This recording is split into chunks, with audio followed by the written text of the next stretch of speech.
If you want to see a bit of my fancier vintage sewing like this, and you like vintage couple outfit matching, keep watching. Hello, and welcome back to Tasha Could Make That. A few years ago, my spouse Mel and I went to the Viva Las Vegas Rockabilly Weekender, and we crushed our outfit games that year. Some of you may be going to Viva this week, and since I never actually documented all the amazing things I sewed, even though I meant to, I thought I'd stroll down memory lane and share the whole weekend's outfits with you today. Before we went, I decided that I thought it would be really fun to have matching evening outfits. They weren't all exactly matchy-matchy, although you'll see one actual matched set, but everything was planned to coordinate super well. We have friends who'd done that several years in the past, and I always thought it'd be a really fun idea, so it took a lot of planning, but it was definitely worth it. I made at least one component of every single outfit I wore, day or night, and 2 menswear shirts for Mel. Everybody's vintage outfit games are super strong at Viva, so it was a fun challenge to sew a bit fancier items than I normally wear.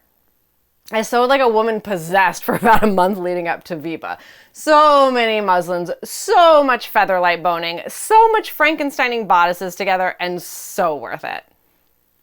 So my first outfit was Thursday. Thursday is the main arrival day for Viva Las Vegas. Mel wore a really great vintage shirt, super vibrant print that we found at an antique store in Santa Fe several years ago. And actually, we were just in Santa Fe about a week and a half ago and sadly didn't get a chance to see if that store still existed. My skirt was a beautiful, heavily sequined floral circle skirt that I found at an antique mall in northern Wisconsin. My top was the item that I sewed from that outfit from an EvaDress reprint of McCall's 3613, a pattern from 1956. It's a playsuit and skirt set. I'll link all the patterns and some of the fabric that I used if it's still available in the description.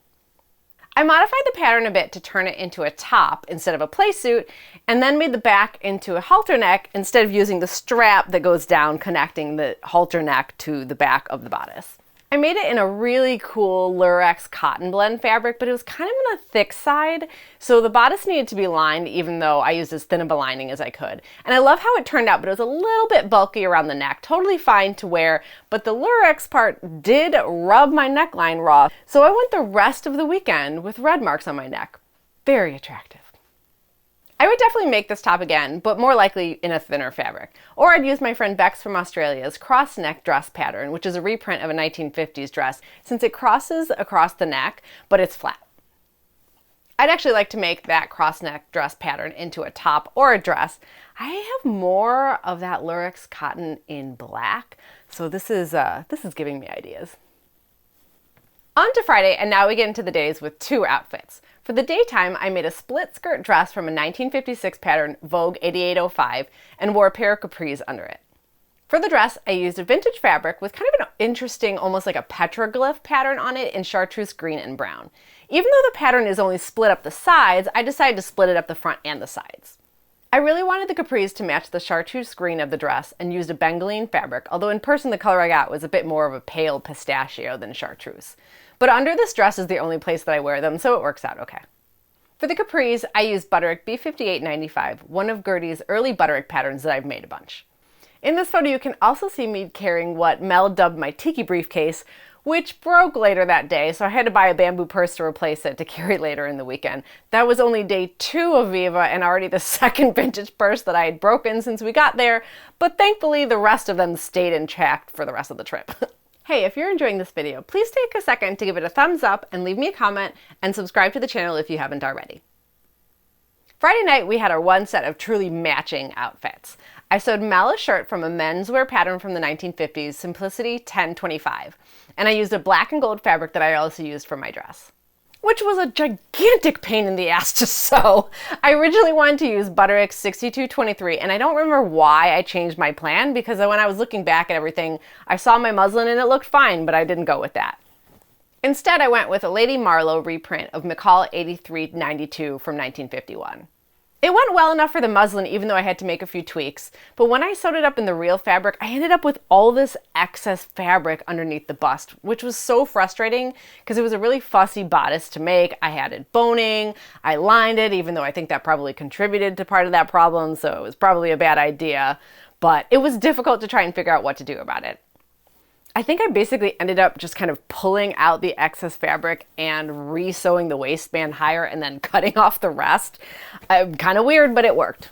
It was kind of a pain to do, but it was a great match set in the end, and I loved those outfits. Saturday is the car show at Viva, and using the same line of the cotton lurex blend fabric that I used for my green cross-neck top, I sewed a white silver lurex jumpsuit. I love that thing. I initially thought about using the Jane set from Charm Patterns for this, but I actually had a well-fitting strapless bodice and a well-fitting pair of cigarette pants, and I was using a non-stretch fabric, and so I just thought I'm going to put those two together and save myself at least one muslin for this trip. The pants part of the jumpsuit is Simplicity 4401, an early 60s pattern that I actually talked about in my tracing video, and I've modified it umpteen times. And the bodice was from a vintage pattern too, Butterick 6956 from the 1950s, which is actually a top pattern, and I'd muslined it the summer before, but never ended up making it into anything. And then just a few days before, when I was sewing the jumpsuit, I had actually used that bodice to make my Sunday night dress, which you'll see in a little bit, so it was already out. I just had to move the waist darts on the pants a little bit to match the bodice and take the waist of the pants in a little bit to match the bodice too. Even though I didn't need to do a muslin, I did baste it all together to check the fit and the bodice length. And then I wore that jumpsuit with a vintage, I don't know, I guess you'd call it like a beach top or something, and I wore the tie for the top as a belt. Sunday night was my favorite dress that I made. It was this one right here. And it was another thing that I cobbled together from different patterns. My original vision was a sarong-style dress with the one removable strap to kind of zhuzh it up. I did a muslin of an EvaDress reprint of a 1960s Polynesian patterns dress, and I hated how it looked, so I ditched that idea and I went for a full circle skirt since I had enough fabric, which was this gorgeous vintage blue tropical print with gold all over it. The bodice I used is a highly modified version of Simplicity 8130, which is a reprint of Simplicity 2532 from 1958. It's fully lined and has tons of boning in it, as you can see. I'll pause for a second to say that if you might like to sew that top or are maybe put off by the inaccurate styling on the reprint envelope, I recommend reading my old blog post on the topic. I'll link it in the description since it took a lot to get this to fit well. And since that blog post, I've tweaked the fit even more to have a more accurate 50s shape to the bust. And for this dress, I ended up doing 3 more muslins to get the fit of the bodice just right. Here's a secret. So I wanted this strap to be removable. It's held in with safety pins. I thought, I'll switch it to buttons when I get home, but I'll use safety pins for the trip to make it quicker. It's 4 years later. Have I swapped it to buttons? No, I have not. And then for Mel, I sewed a complementing but not matching shirt in blue and white vintage fabric with gold trim like mine and used Simplicity 1025 again. We're almost at the end. Sunday is the pool party day, so I had 3 handmade outfits that day. For the pool party, I sewed myself a vintage playsuit using vintage fabric featuring waterfalls. I love waterfalls, so I'm always on the hunt for any great waterfall print, and this was the perfect use for this. The fabric was a little on the sheer side, so I had to underline the entire thing, plus line and bone the strapless bodice, and I added a center halter strap just for fun. The bodice was actually another version of the Simplicity 8130 strapless top reprint that I used for my Saturday night dress. And the shorts were from the reprint Simplicity 3688, which is a wide-leg trouser pattern from the 1940s. Then for the afternoon, I wore a dress I made previously. I think it was the only thing that I didn't make specifically for Viva. It was a sundress I made the year before from a Holy Grail pattern that I finally tracked down, Simplicity 2465 from 1945, and I used this fabulous kind of atomic vintage print fabric. I'll link my blog post about that dress in the description. And then we finally have Sunday night. I made a sarong-style dress out of a modern but absolutely vintage-looking rayon fabric that I'd had in my stash for at least 10 years. This dress was a saga. I initially started trying to do muslins of the reprint Vogue 8974, which was a 1940s sundress with that same bodice shape and neckline, but it was awful. And after 4 muslins, it wasn't working. I was super frustrated and angry, and I scrapped it all and started over. I ended up completely Frankensteining this together. I used the same strapless bodice, Butterick 6956, that I'd used for my jumpsuit, and then I drafted the neckline completely myself. And it was about 1,000 times better than the Vogue versions. And then for the sarong-style skirt, I used the skirt from another Lady Marlowe reprint of Simplicity 1168 from the 1950s. And now I'm going to pause for a story within a story here.